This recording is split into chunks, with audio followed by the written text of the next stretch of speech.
Alright, I'm going to try this again with the hunting point. This time I'm starting with a biface. I'm pretty sure you guys know already, or have seen me do this a bunch of times, making bifaces. So I'm going to start with a biface. Let's see. 288. Now the previous hunting point, I missed the weight. So on this one, on this video, in this particular piece, I'm going to try to make the weight, 125 grains. And as I was reviewing the last hunting point video, the video quality is not that great, and I was out of frame slightly, so you saw mostly the back of my hand and not the edge as I was working on it. All right, so I've been studying, among other things, I've been studying what makes a good video, and it depends on how you define good. Let's just say what causes people to remain interested in watching it, and it's all in the presentation. Yeah, so I've got to improve the presentation. I've removed the lens covers. There's 3 lenses for this camera on this phone, and they all had cracked lens covers, so I just took them off. So there shouldn't be any shadows, like ghostly shadows or things like that, and we should be able to get a very clear image as long as I stay within the zone that the focus can catch. Yeah. All right, so what am I going to do? I just took off a lot of the weak spots. It's still not done, though. I got my high power glasses on right from the start. Now, when I nap, I don't nap through the viewfinder of the phone. I have to look to the side of the phone, over on that side, and look around the phone, because it's right in front of my face. And I have the microphone of the phone pretty much right next to my mouth. So if I breathe too heavy, you hear it. And that kind of thing. So I got to watch that too.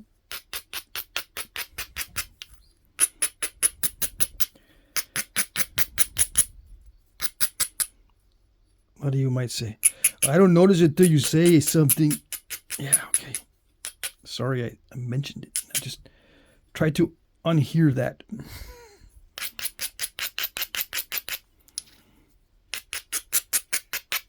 Okay.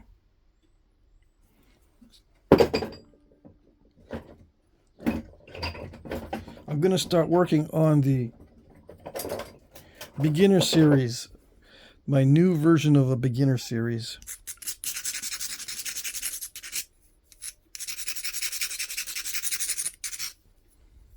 And I'm going to try to get close-ups, really good close-ups of what I do.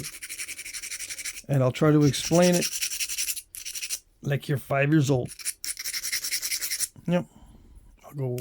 I'll back way up so we can see an overview of what it means to do Flintknapping, and then progress slowly.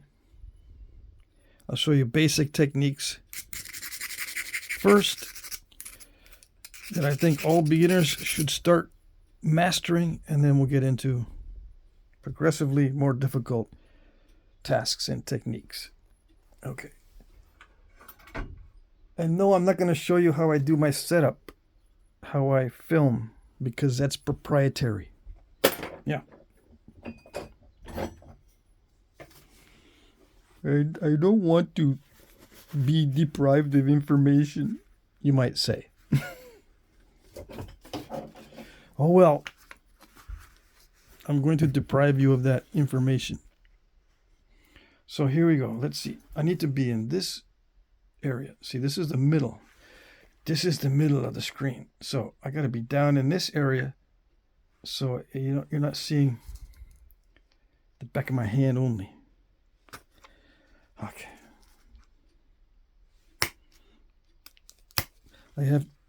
And the thing is, I got to tell you what everything is. This is a leather piece of leather on top of a piece of wood. This is not layered leather. This is not a bean bag. In fact, let me do something here. Let me take some of this down here. If I have a file that can do it within 5 seconds. Or sandpaper, or maybe this will do it. Yeah, that does it. I need this to be domed. This is called a domed pad. And not very many nappers, or no nappers that I know of, were using it when I first started over 10 years ago. But I learned very quickly that a domed pad reduces the chance of breakage drastically for me. Okay. This is a 16 penny nail, 1-inch diameter oak dowel. Although the oak dowels are getting expensive. So I'm going to switch to making my own dowels out of hardwood that I find locally in the trash. Yeah. We've got lots of black locust, hard maple, and oak. All kinds of nice hardwoods. I can get this stuff for free instead of paying a huge amount of money for these oak dowels. It's getting ridiculous. Yeah, in my beginner series, I'll also show you how to make all the tools. Now, if you've been watching the channel, you know that I hate to make the tools and to maintain them. That's not going to change. What will change is I'll go more into depth on how I make them. Even though filming how I make tools is more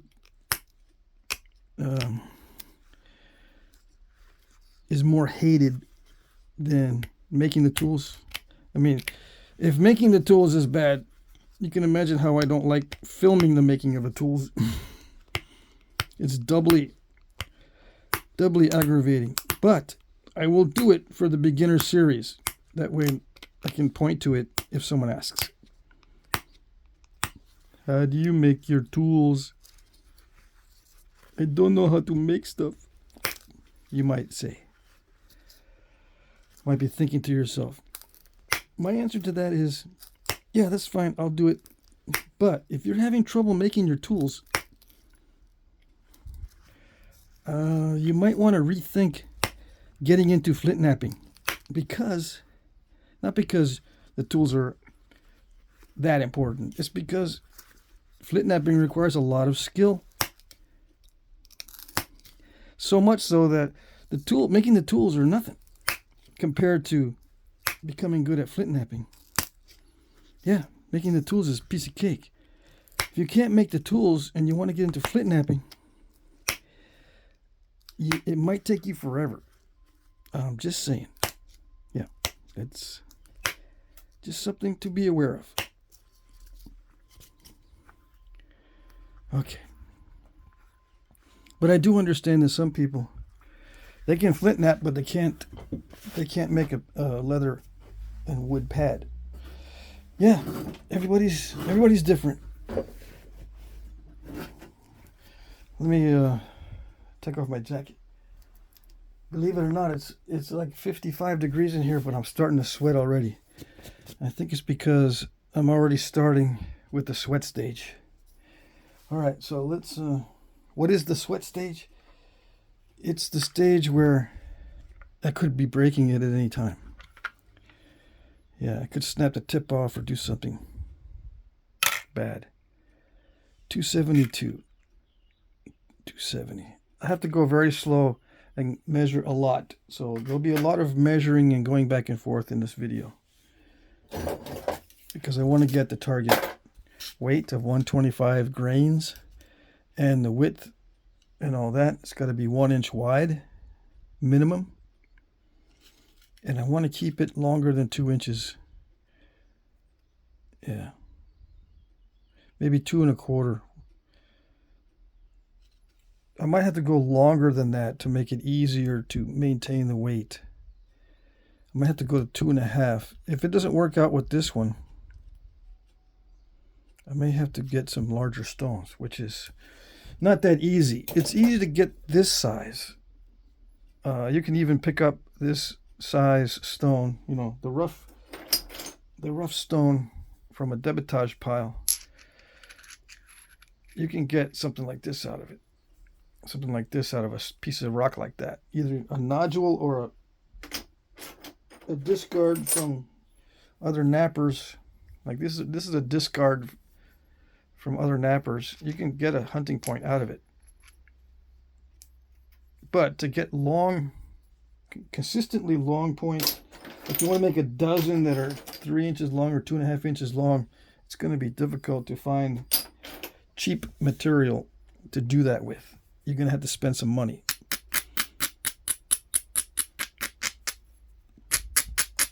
Now this is a heat treat. This is a Texas chert heat treat. This is an Edwards Plateau. It's not a gravel chert. It's an Edwards Plateau chert. There's Uvalde gravels, and those are good too. They need to be heat treated. If you're in Texas or you know people that are selling Texas rock, you can heat treat the gravels and the Edwards Plateau stuff with very good results.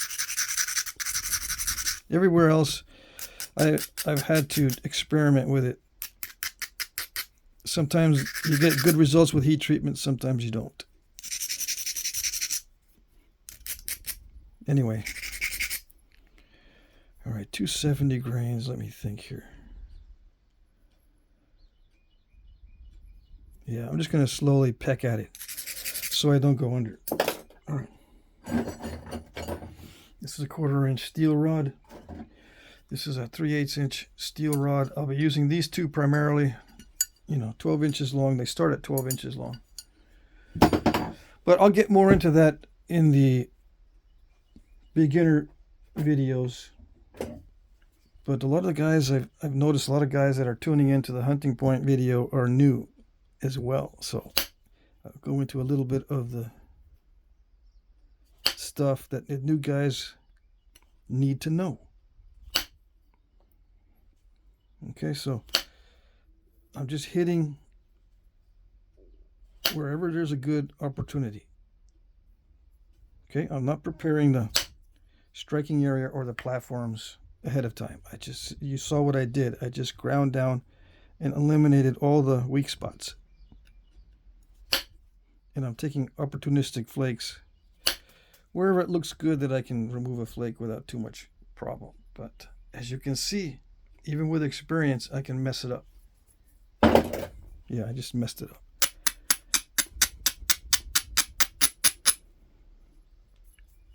Would it be better if I were to do the perfect flaking from the very start? Yes, it would be better if I could mentally tolerate it. But for some reason, I don't enjoy doing it that way. Where is my file? It wears me out before I get to the end. It doesn't allow me to pace myself if I'm trying to do perfect from the very start. So I could have done a better flake and not messed it up.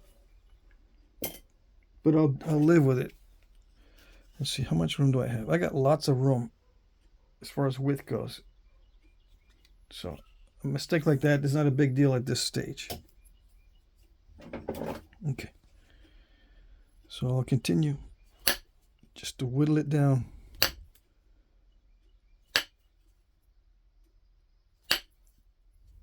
Opportunistically. This is opportunistic flint knapping. The way I think about it and the way I discuss it is that there's two types of flint knapping. There's contrived and opportunistic. And you can use either one or the other or both together. Contrived is everything is prepared. Every flake is planned. Every striking area is prepared in advance. Everything has the maximum amount of control that you can muster. That's contrived. The final stage of a contrived technique would be the flake over grind guys. They have mastered the contrived technique. But it's on a spectrum. The flake over grind is on the extreme side of the contrived method. And on the other side of the contrived method is just being very careful with every single flake, but not necessarily so much so that you're spending a lot of time preparing for each one. You're spending the minimal amount of time and almost being expedient. But if you're not expedient at all and you're preparing everything and you're progressing where you're trying to control all the initial conditions as much as possible, you're on the contrived side of flint knapping. The other side is opportunistic, which means you just look for opportunities wherever they may arise. And everything's expedient. And it's a spectrum as well. There is the expedient method where you're risking a lot. That's one side. And then the expedient method where you're almost on the edge of being contrived, but not quite. You're still taking chances and still accepting mistakes. All right? When you're on the opportunistic side. Okay? So, a lot of flint knappers these days, they don't make that distinction when they're teaching you how to flint knap. And it is a significant distinction. And when you look at artifacts, you can see that the original knappers are also divided their flint knapping in that way. Maybe not consciously, but you can see that there are contrived techniques used for some points and not others. Yeah. Some points you'll notice are very wonky. And you can tell that they took a lot of risks. There's step fractures in them. There's islands of stacks in the middle sometimes.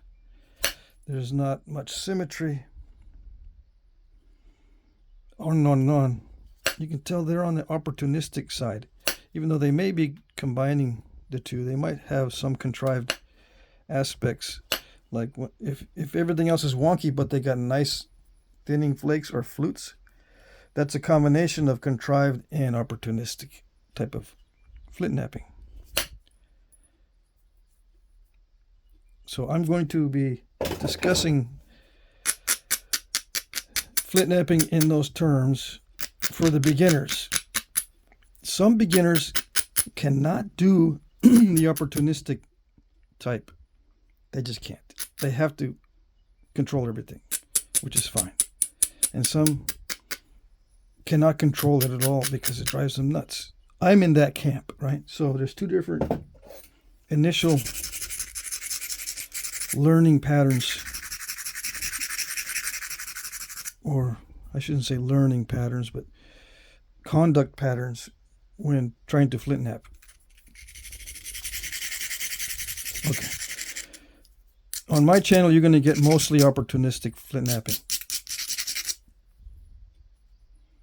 Yeah, but I'll try to combine the two. If I'm in the right mood.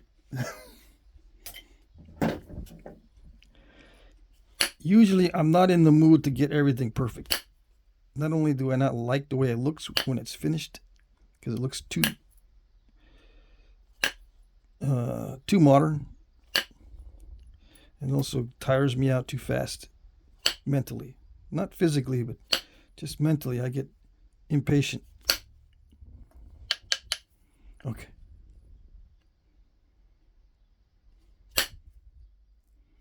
Can you see what I'm doing?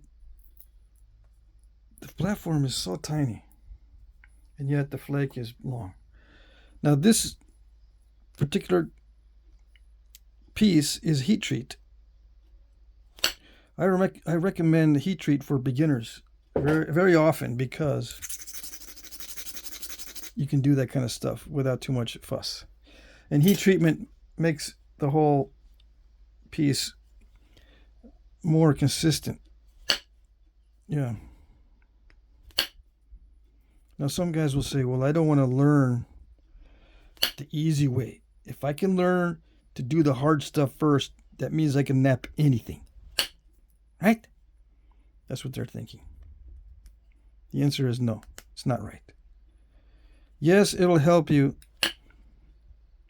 become a better flint napper if you learn on difficult material. But only if you are the type that benefits from that high level of stress. Not everyone is going to benefit from that high level of stress. And there, of course, there are exceptions. There are some guys that say, I've never been stressed out by flint napping, and I've started on the worst stuff possible. I've never been stressed. Okay, you're the exception. I won't be talking too much about the exceptions, although I'll bring them up. For the most part, working difficult material or starting as a new person on difficult material is just unnecessarily stressful. It's not necessary, in my opinion, in my view. When I show people how to nap, I try to get a piece of material, a workpiece, that they can actually start generating flakes right away without having to hit it so hard that you risk breaking it with every strike. Yeah. There's also the thing of overwhelming the beginner with too much information. Yeah.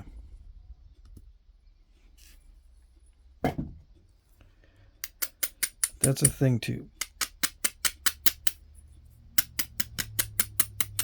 So I'll be discussing that as well. I'll say stuff like, there's more to it than what I'm telling you, but as a beginner, you don't need to know all the complicated stuff. That kind of thing. Well, what is the angle exactly? What is it? What is it? What is it? You don't need to know that stuff as a beginner. You just need to start generating flakes. Some people just knowing how to hit hard enough is 90% of the battle for them. I've seen people hit and hit and hit and hit, and they can't get a flake to come off. And it's just a matter of hitting harder. They're afraid to hit hard, or when they do hit hard, they lose their posture and they just smack it, and it's not even close to the right angle. Okay, so they don't want to do it that way. I don't want to hit it hard because it's so inaccurate and so spastic and so nonsensical. Yeah, well, you got to do it. You have to hit the stone really hard sometimes. And one of the things that I get a lot, one of the comments I get a lot when people watch me in person is, I didn't know you could ever hit stone that hard without making a big mess. Yeah, now you know.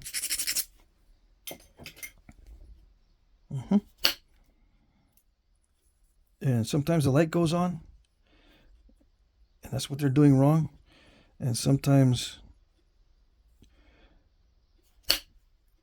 they try to hit really hard and they mess up. Yeah. But you gotta just remember, you gotta mess up quite a bit before you get good at this. Yeah. And you'll be messing up the whole time. Even when you get good at it, you'll still be messing up. Because there's risk involved in flint napping. It's a sport. You're not always going to be able to control all the initial conditions. You're not always going to be able to control what the stone does because it's not consistent. There's risk. There's a gamble in each and every flake. Yeah.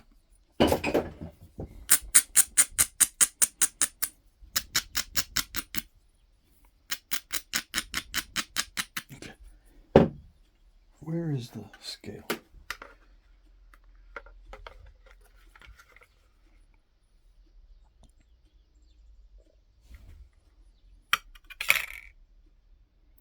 $188. So it's coming down pretty fast just by thinning it. Now I'm going to make it straight. Let's see, what is the 1.25 inches? So I lost some width. Still got plenty of meat on it. I'm going to make it straight, and I'm going to thin down the base and thin down this area where you have to haft it. You have to haft it? Yeah, where you have to haft it.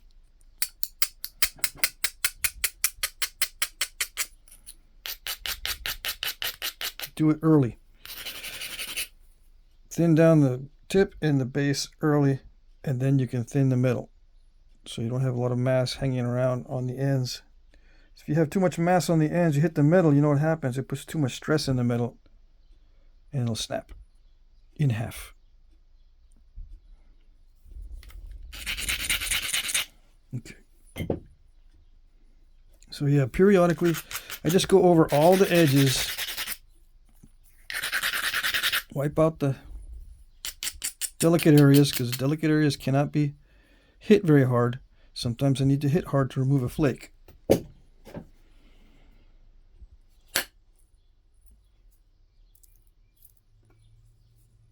That wasn't that hard. You don't want to hit too hard on the base. Luckily, the mass of the point works against you, which is a good thing. It resists the strike, which means there's more energy going into the actual flake removal. Yeah, you don't want to lose energy when you're making a strike. Like, use a mallet that is a hard material, relatively speaking. Try not to use wood for the mallet. Now, I know some guys, that's what they use exclusively, and it works for them. It's okay. For me, wood has never worked as well as using a harder material. This is high impact or high molecular weight plastic. I think high impact is the same thing, but I don't know. Antler seems to work really well when you're doing indirect percussion as a mallet, and of course as a flaker as well. You can use antler for both, which is the best combination for natural materials for indirect percussion. Just 2 pieces of antler. You can also hit this flaker with a hammerstone. But I don't recommend that because it dings up the flaker quite a bit. Antlers were meant to strike against each other, you know, when the deer fight. It's funny how that works. You know, antlers are very resistant to impact.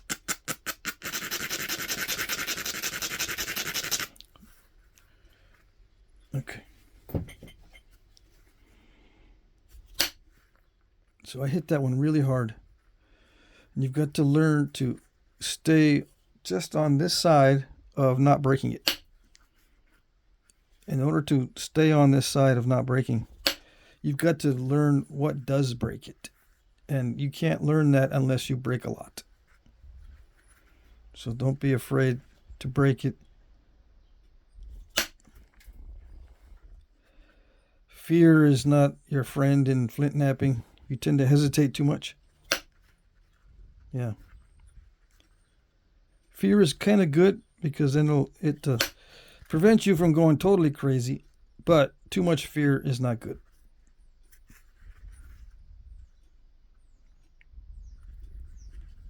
All right. Yeah, too much fear and you won't do what it takes to run long flakes, because long flakes are risky. Yeah.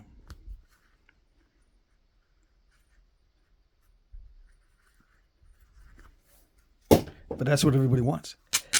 The secret to flint knapping, the whole thing about flint knapping is generating long flakes.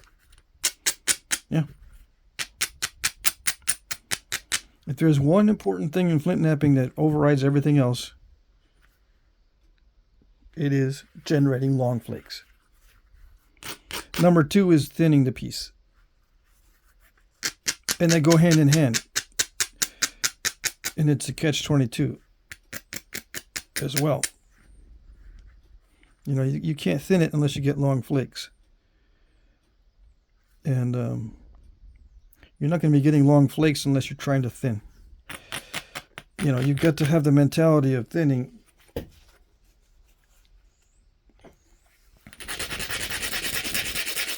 To get those long flakes.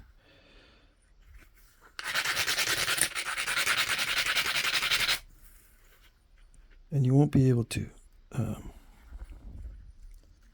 thin them out without the long flakes. I'll get into that later. I don't want to discuss anything too much in depth on this one. Now you can get long flakes with blades. That's a different mindset. I'm not talking about that kind of long flake. I'm talking about these kinds of long flakes. You know, the long flakes that you get when you have a triangular shaped or a cone shaped core and you knock off long blades. They call those blades for a reason and not flakes. The reason is it's a whole different mindset. Yeah, we won't get into that. I was hesitating there for a second because it could be confusing. You might say, well, what about striking off long blades? Those are long flakes. Yeah, but that's a totally different type of flint knapping. All right. Than what I'm doing here.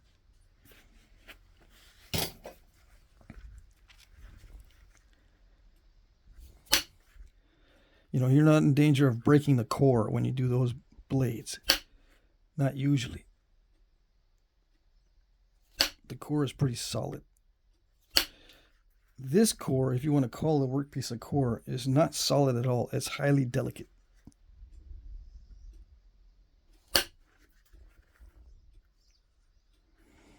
Yeah, and if you hit too hard for the stone to tolerate, you get these cracks. And I might have messed it up. Some of those cracks ruined the piece.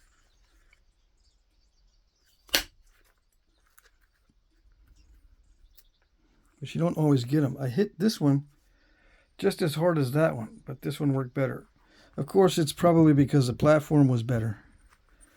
But it's so difficult to teach what is a perfect platform. I just call it a striking area. All right, let's see. I'm starting to thin it down, right? So thinning it down takes a lot of weight off. So I got to see if I need to back off at all. If it's taking too much. 162. Yeah, I got to be careful. Just a couple more thinning flakes and I think that'll be it for the thinning. I do have to check the thickness, but I can't do too many more of these. Oops. These flake removals like this. Is that the one that just came off?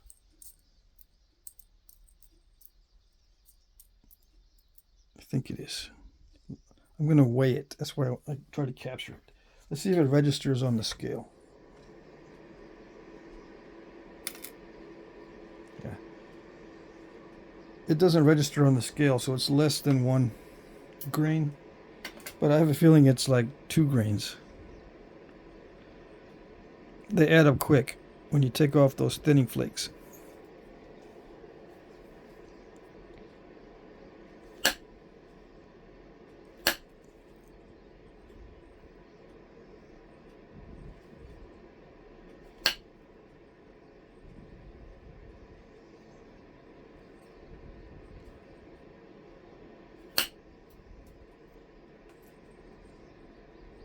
Yeah, sometimes too much of the edge gets removed.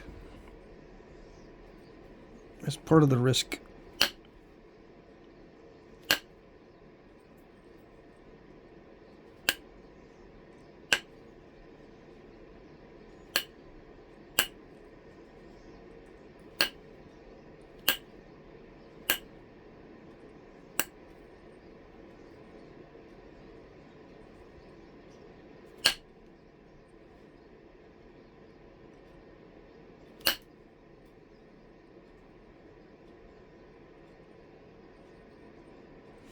All right, so I think 3/16 is a good thickness And I'm right there at 3/16.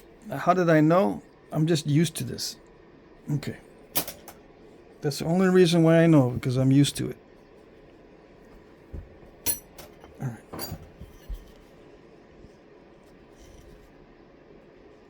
So if you're a beginner, I recommend attending a nap-in or 2 or 3. Even if you have to drive cross country. Yeah, even if you live on one side of the country and the nap-in's at the other side of the country. Just plan it as a family trip or something. I don't know. Well, maybe not a family trip, because the kids get bored at nap-ins. How do I know? I don't know. But it'll be well worth it if you can arrange for someone to meet with you one-on-one and have him show you what you're doing wrong. If you really want to get into this Flintknapping thing, if you're really serious about it, go to a nap-in. You'll meet people that have, like lots of experience and lots of rocks. It's amazing how much experience and rocks are at nap-ins, and the future resources that you can get. You'll have contacts that have the materials and the skills you need.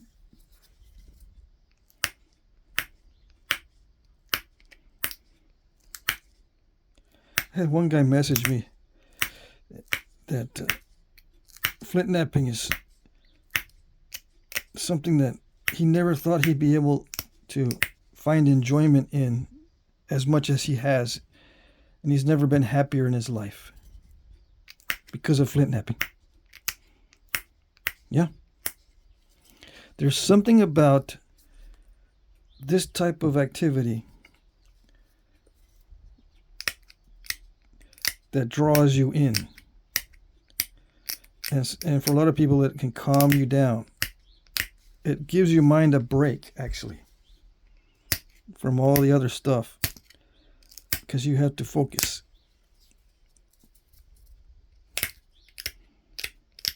And there's immediate feedback.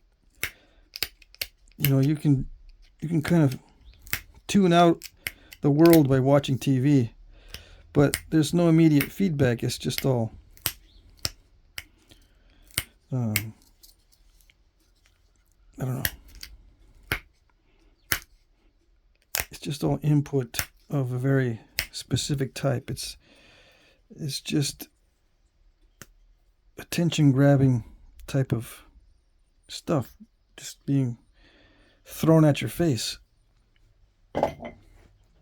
These days, TV is made to grab your attention. It's not made to educate you. It's not made for anything other than grabbing your attention. Because these days, social media and any kind of media has been usurped and co-opted or taken over by advertising. Yeah.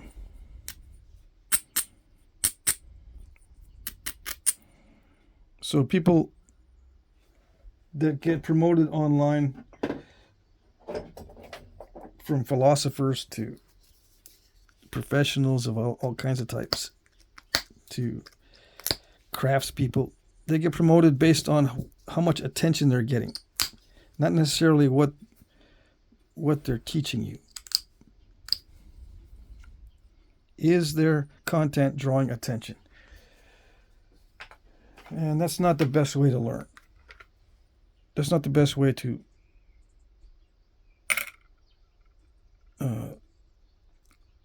pursue knowledge, is to look at stuff that's designed to draw your attention mainly.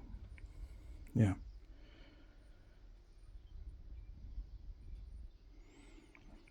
And your brain gets thirsty for the proper way of learning. The proper way of learning is to test it yourself, become a participant, and actually be a part of it.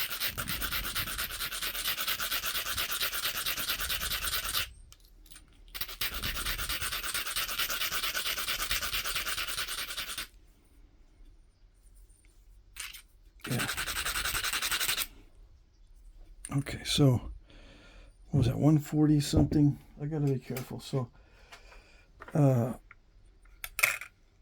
to think. 146. So 20 grains. I can only lose 20 grains. So I'm going to lose 5 grains on the base shaping and the notching. So that's down to 15. So I got the thickness correct. I think I need to sharpen it and then leave myself at least 5 grains for the notching and the base work. But I should probably do the notching and the base work first and then thin the blade, or sharpen the blade. The blade's already thin, and the tip doesn't need to be that much thinner. It'll get thinner as I sharpen it. Everything else, I've already run the major flakes across the surface, so it doesn't need any major flakes. It's just all pressure work from here on in. And you can stash these separately and keep a stash of these. And in the archaeological record, these are called preforms because it's already headed toward the final shape. It's not a biface because a biface isn't headed towards your final shape yet. This is definitely specialized enough to where you can see that it's very close to the final shape, and that's called a preform. Some guys, they want to know the difference between bifaces and preforms. So one thing to remember is that all preforms are bifaces, but not all bifaces are preforms. Okay.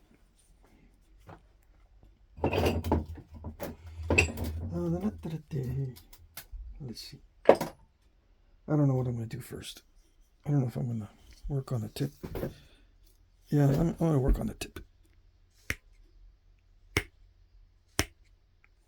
I do want to see if I can thin this down. All right. Are we focused? Are we in focus?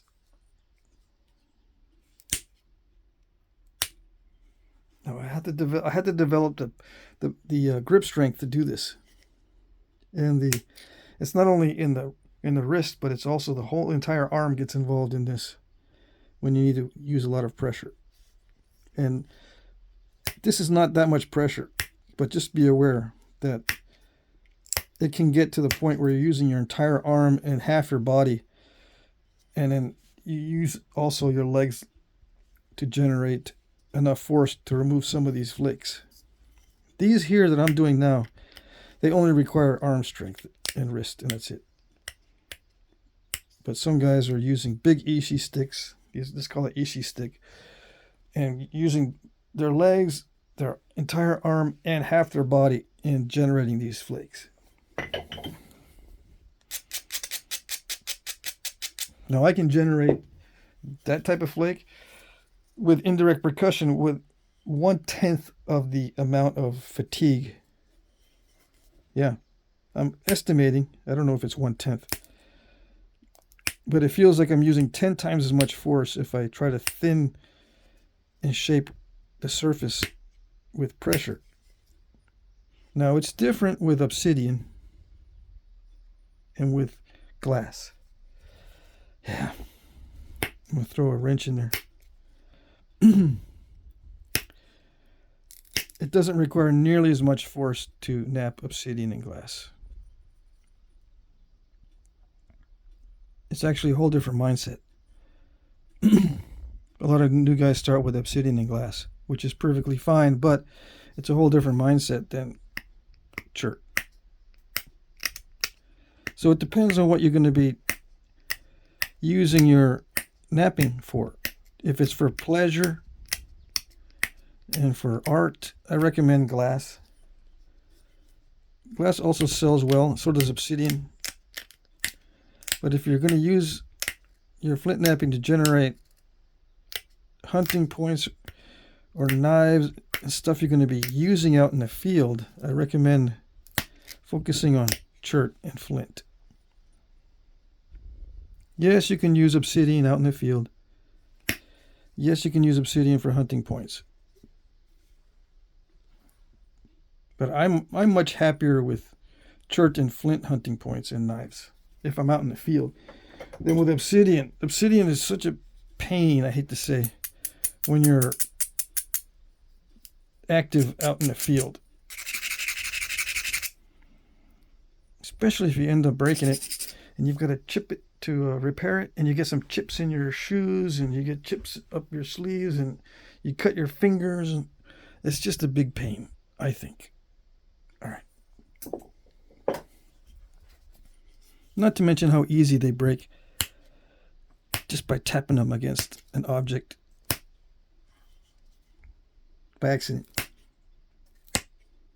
Yeah, anything will flake an obsidian edge. Yeah.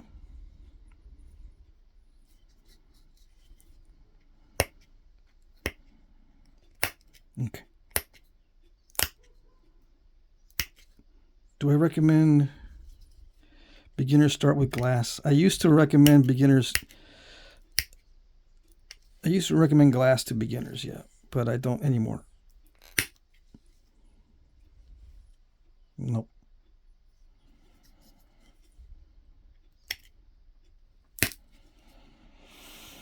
Try to find someone that will teach you how to heat treat, or try to find someone that sells heat treat if you're a beginner. And if you have some money to spend. If you don't have any money, then you're going to have to learn how to heat treat yourself. And I think it's a very worthwhile investment in time, learning how to heat treat and experimenting with rocks. And if you have to, you can heat treat in your kitchen oven at home. Yep. If you have a family that doesn't like you messing with the oven, you're going to have to find a way to set up another oven somewhere, or use your buddy's oven. Can I go over your house again and use your oven? For what? You gonna make me something? No, I'm gonna make heat treat. You're gonna make some treats? Yeah, come on over. Then you gotta explain to them, and your friend will go, "That's not treats. I thought you were gonna make some cookies and stuff." Well, I can make cookies after. They might smell like rock salt. Yeah, I laugh, but once in a while you'll get rocks that smell funny when you heat treat. So yeah. Why do they do that? They contain minerals of some sort, and some even contain something that smells like natural petroleum. And I don't know. I say natural petroleum. I should say unrefined petroleum. I don't know why they smell that way. There's something in the minerals. Anyway, yeah, just if it smells too much, don't heat treat that rock in the house. That's very rare, but it does happen. And as soon as I recommend it, someone's going to come up in a week or two and go, "Yeah, I had tried your advice on heat treat, and it smelled up my house. I thought I was being poisoned. I thought I had to turn off the gas because there was a gas leak." Turns out no gas leak, just stinky stones. Yeah, okay, fine. Yeah, I'm sorry I gave you the wrong advice. There are exceptions. All right. 132. Dang it. I am so close. I don't have any more room. I have to put the notches in and sharpen it. Yeah. Yep. Okay. So yeah, I've got to finish this up now. That was the last big flake right there. And I think that cleaned up a lot of this bumpy area. Let's see. Let's move this down further so it's not so loud. This is the big Ishi stick. Where's the little one? Yeah, we don't need that big one. See, there's different lengths. Yeah.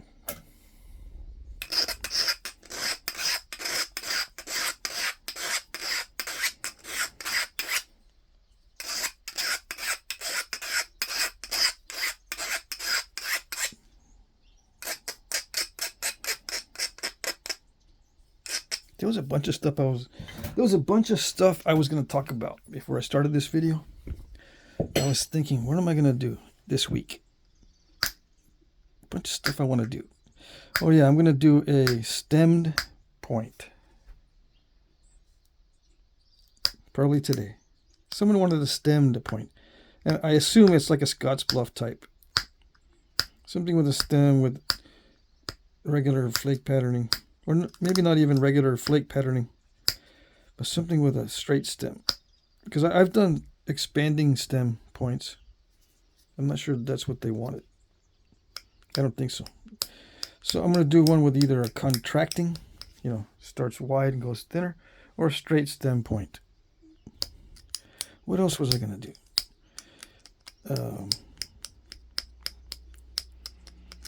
My memory doesn't work when I'm trying to flint knap. So I just have to go by what my brain switches its channel to. Yeah. Okay, so yeah, I can't remember what else I was going to discuss. After I stop napping, I'll remember, but that's after the video. Yeah. Just got a slight mass, slightly too much mass on this side, but I've already reached the limit of what I can remove as far as thinning flakes. I'm at 132, which is like 7 grains away from the final weight, so I can't do it. So 7 grains will be just sharpening and putting in the notches in the base, little concavity. Yeah. Okay. Now, not all stone weighs the same either, so your results may vary. You might have too much weight on your arrowhead by using my dimensions. If you're using a stone that's more dense than mine, that is a thing. So just be aware, not all stone weighs the same, although it's very similar. There's once in a while a guy that has stone that's extremely dense, and his results are going to be a lot different than mine. And he's going to send me an email. Yeah. I don't understand it. I went by your measurements, and it's either too high or too low. You know, he'll say it's either too high or too low. His weight. It's frustrating. Yeah. Depends on the stone. Your results may vary. What's the width? Can I lose some width? It might be too wide. 1 3/16. Yeah, it's a little bit wide. It's not too bad. It should be 1 inch. Let's take it down a little bit more. And take it down to like 1 1/8. Or 1 1/16. It shouldn't take off too much grain weight just by trimming the sides. Why do I want to keep it narrow?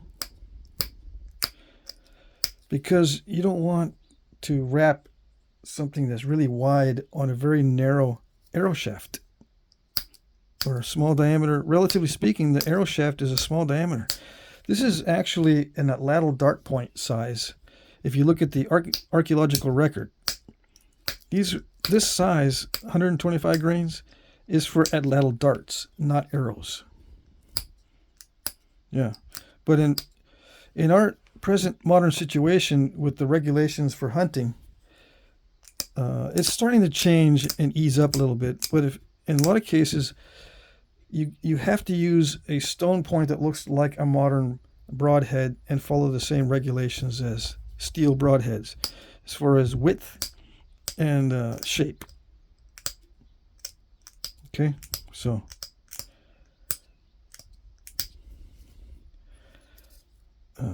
that's why I'm concerned about the 1 inch wide stuff. But you don't want it too wide because then it's hard to wrap. Okay, so it's a 1 and I don't know, 3/64, 3/32, I mean. Let's see how much I removed from the weight.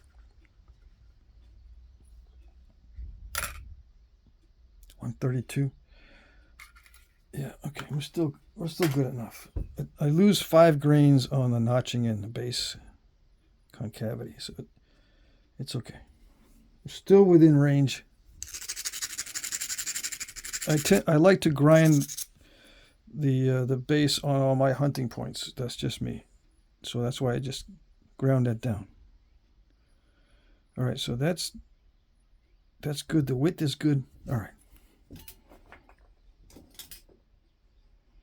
The pattern needs to be almost perfect.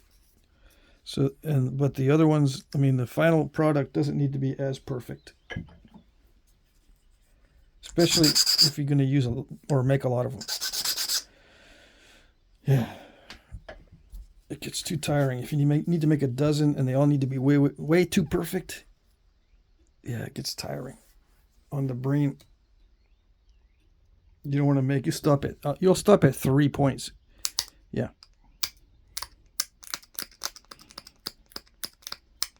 You'll go, dang, took me 3 days to make 3 points. You see how crude that is to begin with? That's just me. Some guys will do the notching perfectly from start to finish. With me, I'll just quickly get it started, and I'll focus more on getting it perfect as the notches get deeper. Yeah. Now you might say it's important to make sure you're perfect the whole way so it doesn't stall. And that is true. But again, I need to pace myself because I get too frustrated with it if I'm too careful in the beginning.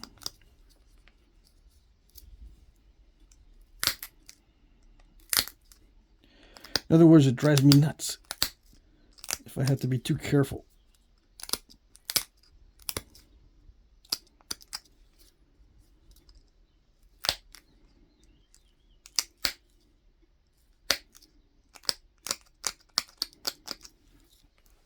How deep should these be? Deep enough so you don't break off a barb or an ear. This is the barb here. This is the ear here. And you might say, well, in that case, I'm going to go 1/32 of an inch deep. Okay, make them at least 1/8 of an inch deep then. Yeah, you're going to break some barbs and ears off. Yeah, let's see. The depth on this one is 3/16 or almost. That's what I recommend.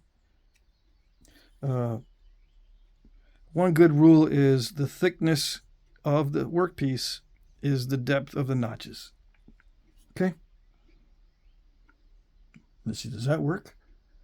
No. That doesn't work, actually. What was I thinking? I'm thinking that,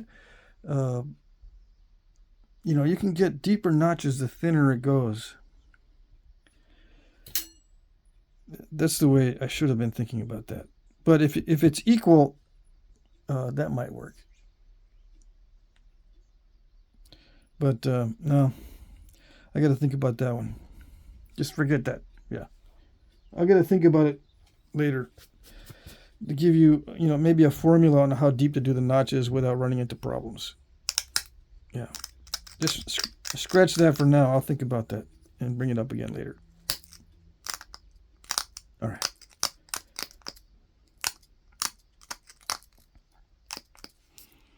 But yeah, 3/16 inch depth is all I recommend on these.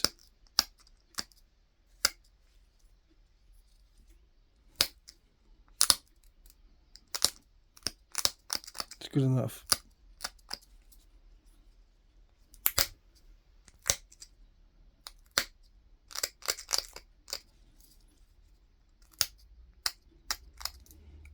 Is it better to have deeper notches? It is if your glue is bad. If your glue is bad, the deeper the notch, the better. That way the wrapping can do more of the work of holding in the workpiece or holding in the arrowhead to the haft. The closer in size that the neck is to the arrow shaft, the stronger the binding, or the stronger the effect of the binding. Yeah. If it's wide like this, you get some flying, what I call flying wrappings that are not perfectly, how should I say, reinforcing of the tip of the shaft. I don't know how to explain it. I'll explain it later. Yeah.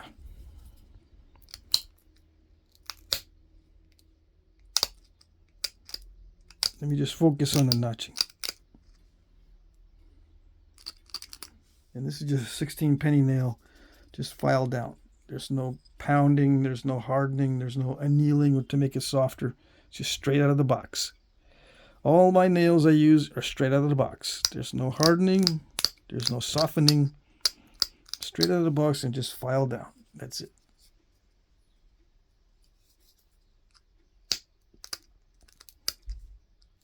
And yes, you can use copper, of course, but nails are cheaper and they have good consistency. Yeah.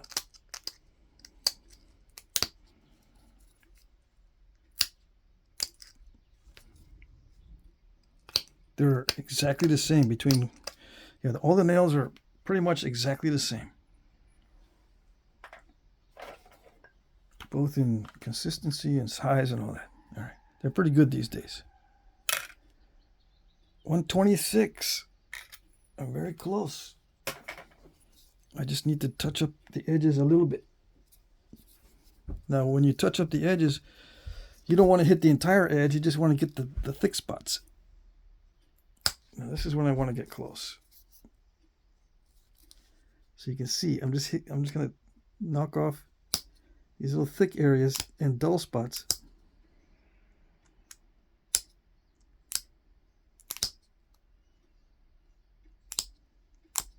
You don't want to crunch down the whole edge. Just take off the little dull spots and lumps. And make sure you can see some of these Flintknapping videos that get lots of views. I don't understand it. They just go down without looking. No, you got to be looking at the other side. That you're not getting step fractures and that you're peeling flakes off and making little bulbs along the edge so it kind of scoops it out. Because that'll give you a sharper edge if you get a scoop out. But you can't tell if you don't look. Now, near the tip is a little bit different for me. I'm not really wanting to scoop it out. I just want to make it more pointy, which may be one of the issues that I have with tips. I probably should look, but I always mess up the symmetry of the tip if I don't focus on it.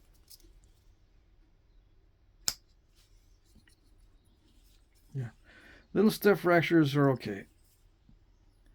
I know I can obsess over those too. Just like you guys, don't like little step fractures on near the edge, but try not to worry about them too much. Besides, they're all over the place on the real artifacts. So if they worked in the past for hunting and they got little step fractures near the edge, then they'll work for you too.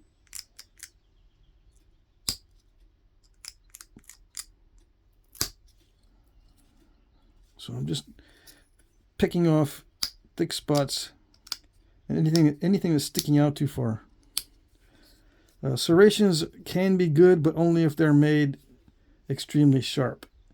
Tests have shown that serrations do not add to the penetration value of the arrowhead. It's the same, whether it's serrated or non-serrated. The determining factor in most of these tests, as far as penetration goes, is the sharpness of the edge, not whether it's serrated or straight. Okay. So to get it sharp, you need to get rid of all the thick spots. See that? And scoop out some flakes so the edge gets thin. Now it's difficult on the final sharpening because you're going to get crushing, and you guys are going to have extreme difficulty in sharpening, but you just got to keep doing it over and over again until you get different results. Eventually you'll get to the point where you know how much pressure you can put on the edge to get those little flakes to pop out.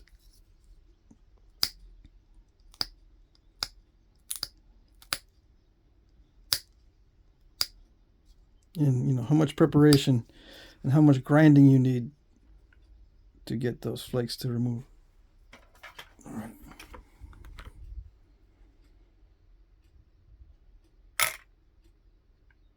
Ooh, 124, 122. Don't tell me.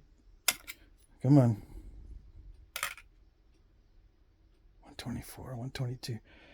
Ooh, still, I missed the weight by a little bit, but it's close. Yeah, close enough. All right. Yeah. What I'm going to do is, what I'm going to have to do is just make them longer. I don't want to do it though. Let me think here. Making them fatter here will also increase the weight. You know, make the tip fatter, more bulgy up here, but I just don't like that look if it's too bulgy up here. So it's going to have to be longer to increase the weight a little bit, because I'm finding that it's too easy to miss my weight with this length. What is the length?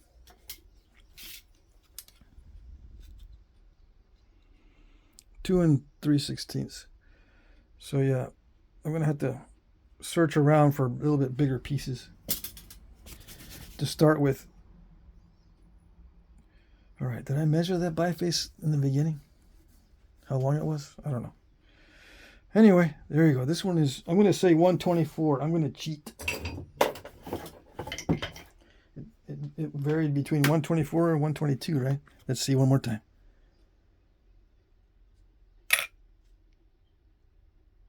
It goes down to 120, 118. It doesn't like me. Dang it. Come on.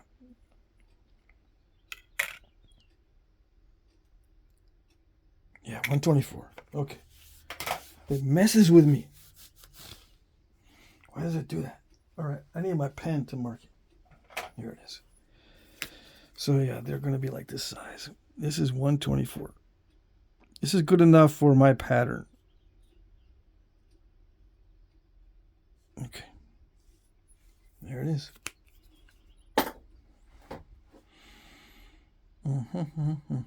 Good enough. Let's see.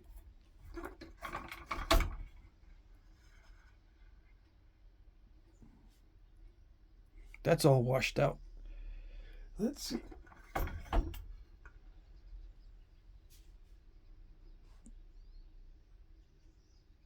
Okay, there it is.